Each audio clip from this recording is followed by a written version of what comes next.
अगर आप भी चाहते हैं डीजे उमेश का गाना सबसे पहले आप तक पहुंचे, तो लाल बटन को दबाना न भूलें और हाँ, बेल आइकन को जरूर। गाना रिकॉर्डिंग वार्षिक नरेश शिवहर। गाना रिकॉर्डिंग वार्षिक नरेश शिवहर।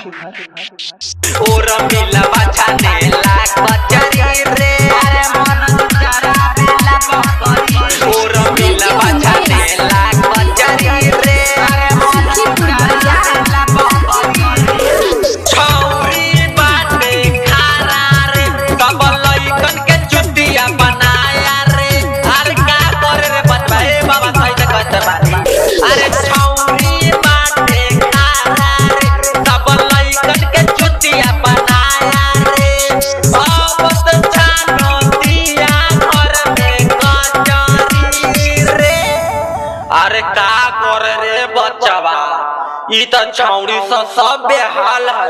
ये बाबा सही तो कहतानी, छौड़ी से बड़ी स्टार हो गइल बा, आ फेसबुक पर दिन रात ऑनलाइन रहते हैं। अरे मन जुत छाना तक कचरी रे, आयो मिलावा करा पता बकरी रे। अरे मन जुत जरा पता बकरी रे, और मिलावा छाना तक कचरी रे।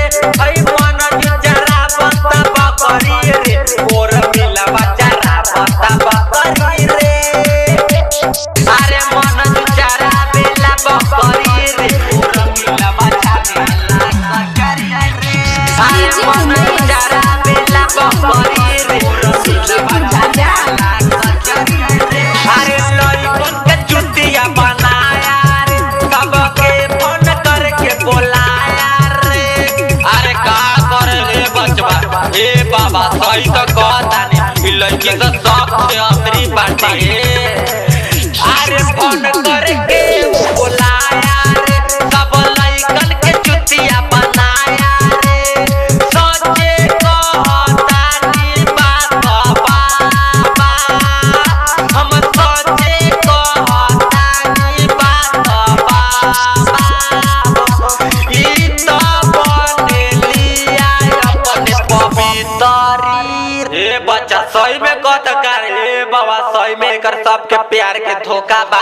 अरे मन जुछाने ला कचरी रे, और मिला बचारा बेला बकरी रे।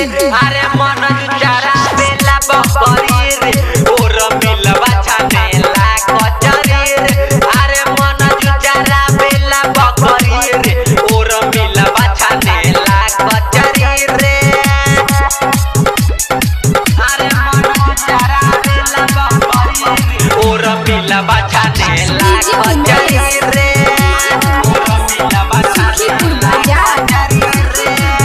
अरे प्यार तू कइले हमरा से, तू शादी रचइले मनीषवा से। अरे का करे रे बच्चा, हे बाबा सही तो कहतानी, छौड़ी से छतरी बाटे। अरे प्यार तू कइले हमरा से, तू शादी रचइले दिनवा से।